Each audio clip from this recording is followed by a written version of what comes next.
I just want to say a few words about some of what's going on. And as chairman of the Senate Budget Committee, I want to say a few words about the $3.5 trillion reconciliation bill that a number of us are fighting for. And I'd also like to make some brief comments about what Senator Manchin said earlier today. First, let us be clear. Poll after poll, including polls in West Virginia, show that what we are trying to do in this reconciliation bill is enormously popular among the American people. But it's not just the American people who support what we're trying to do. 48 out of 50 members of the Senate Democratic Caucus support the bill, and 210 members, about 96% of the House Democratic Caucus, support the bill. And by the way, the President of the United States supports the bill. And while we're at it, let me tell you who is vigorously opposed to this legislation. And I think it's important that the American people understand that, because this is the corruption of American politics. The pharmaceutical industry is currently spending hundreds of millions of dollars on lobbying, on campaign contributions, on advertising to oppose this bill, because they do not want to have us lower the outrageously high cost of prescription drugs in America. The health insurance industry is spending a huge amount of money because they do not want us to expand Medicare to cover dental, hearing aids, and eyeglasses. The fossil fuel industry, the coal companies and the oil companies, are spending millions of dollars, despite the fact that the scientists are virtually unanimous in telling us that we must end our dependence on fossil fuel and move to energy efficiency and sustainable energy if we are going to save this planet. And it goes without saying that the billionaire class and the large corporations are spending a fortune in opposition to this bill because they love the idea that some of the wealthiest people in this country and the largest corporations in a given year do not pay a nickel in federal income tax. And they're fighting to preserve that absurdity. In other words, we are taking on some of the most powerful special interests in this country who will end up spending huge amounts of money in order to prevent us from doing what we should be doing, protecting the needs of working families, the elderly, the children, the sick, and the poor, and protecting this planet for future generations. Now, Senator Manchin, as I understand it, talked about today about not wanting to see our country become an entitlement society. Well, I am not exactly sure what he means by that. Does that mean that we end the $300 direct payments for working class parents, which have cut childhood poverty in this country as a result of the American Rescue Plan in half?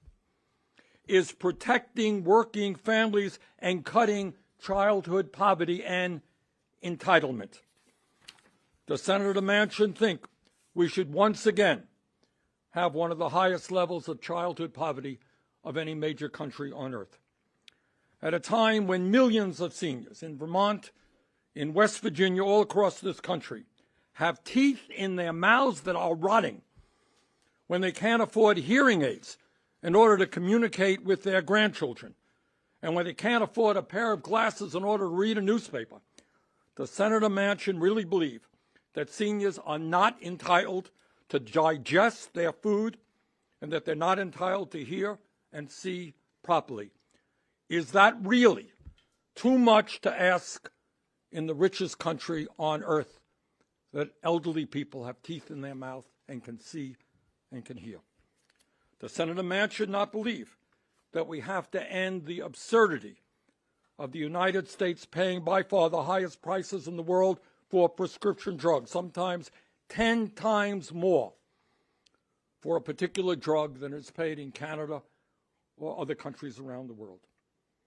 Does Senator Manchin believe that we should be the only major country on earth not to guarantee paid family and medical leave, and that working mothers should not be able to stay home with a child who is sick? Are workers not entitled to be able to do that? Does Senator Manchin believe that working class parents in West Virginia and Vermont should not have to pay? Does he believe that they should have to pay 25 or 30% of their incomes on child care? All over this country, working class families are paying 25 or 30% of their incomes on child care so that they could go out and do their jobs. Are the children of this country not entitled to high-quality child care and pre-K education? Does Senator Manchin not believe that working families in this country are entitled to affordable housing, and that we should not have some 600,000 people in America, including many veterans, sleeping out on the streets?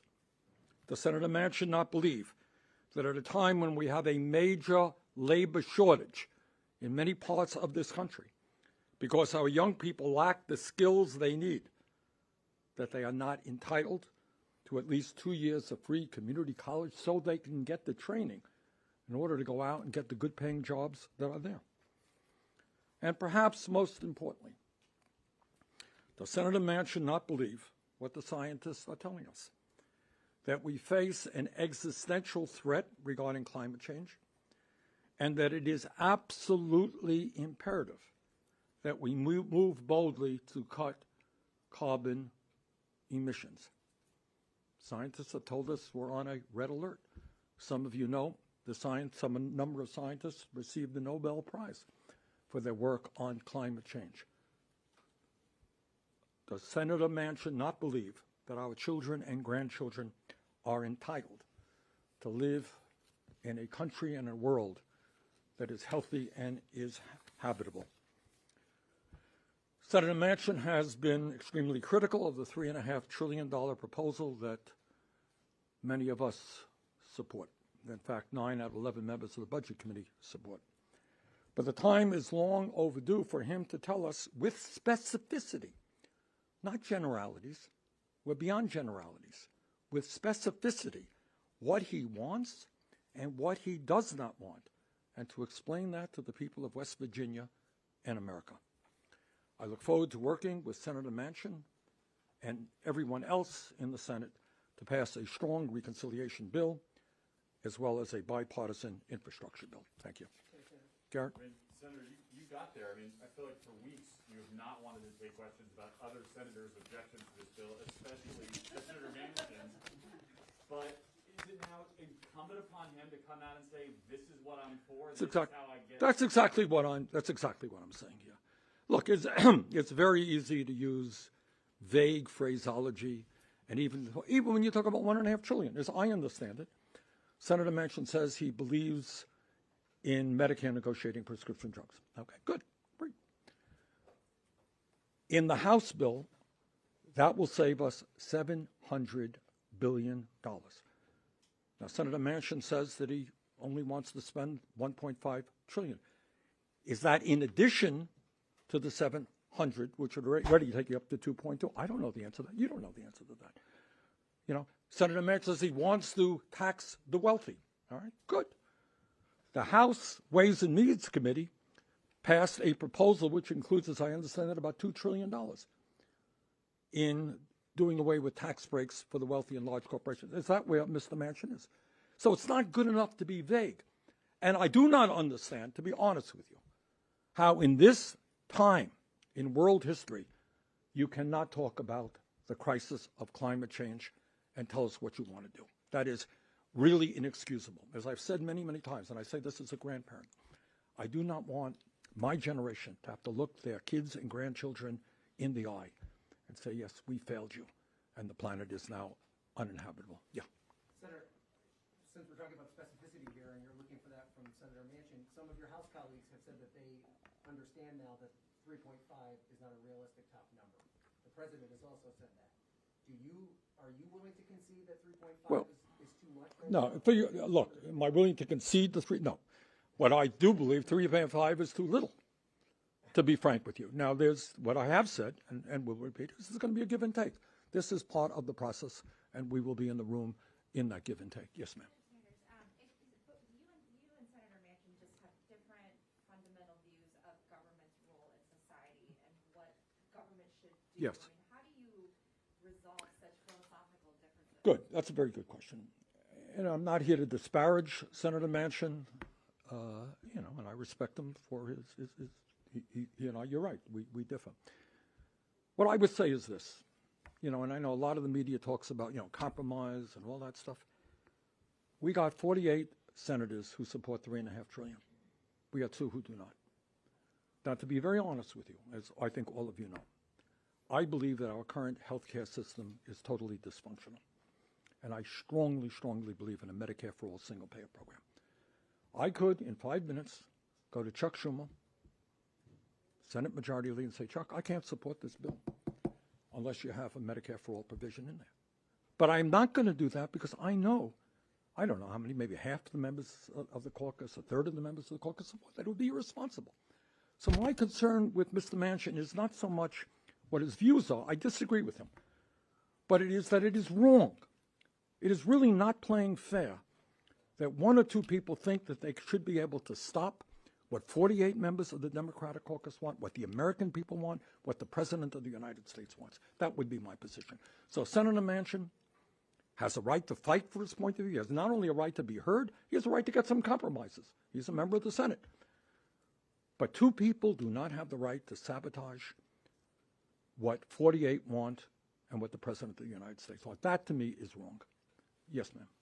Since you are the budget chairman and you obviously helped craft this $3.5 trillion plan, would it be feasible for you to get in a room with Senator Manchin and kind of hammer this out? And why hasn't that happened? Well, we do get in a room.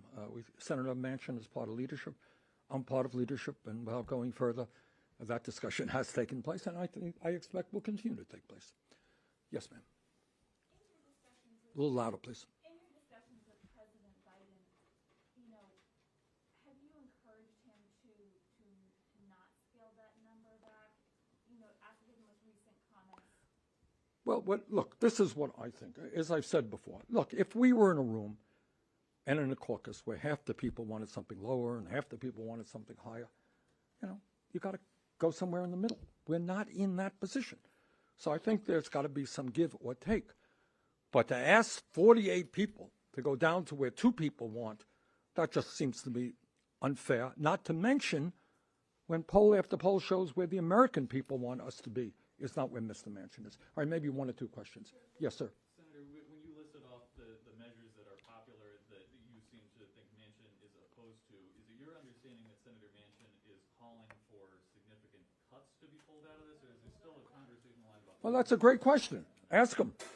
I mean, that's exactly my point. We need some specificity here. It's not good enough to be vague. You want to cut child care? How much do you want to cut child care?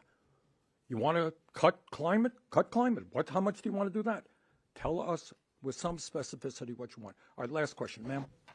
So you called out Senator Manchin. Would you also like to see specificity from Senator Sinema? Absolutely. Absolutely. Senator, as I understand it, I'm not privy to everything here. In some cases, you guys know more than I do. But I don't think that's, I think Senator Sinema's position has been that she doesn't, quote unquote, negotiate publicly. And I don't know what that means. We don't know where she's coming from. What I have heard, and I don't know if this is accurate, this is a problem. I have heard that she is opposed to having Medicare negotiate prescription drug prices with the pharmaceutical industry and lowering prescription drug prices. I have heard that she is opposed to asking the wealthy and large corporations to pay their fair share of taxes. That is what I have heard. Maybe I'm wrong. But I think to answer your question, yeah, I would love to see her in the same sense as Senator Manchin. Tell us what you want and don't want. Thanks very much.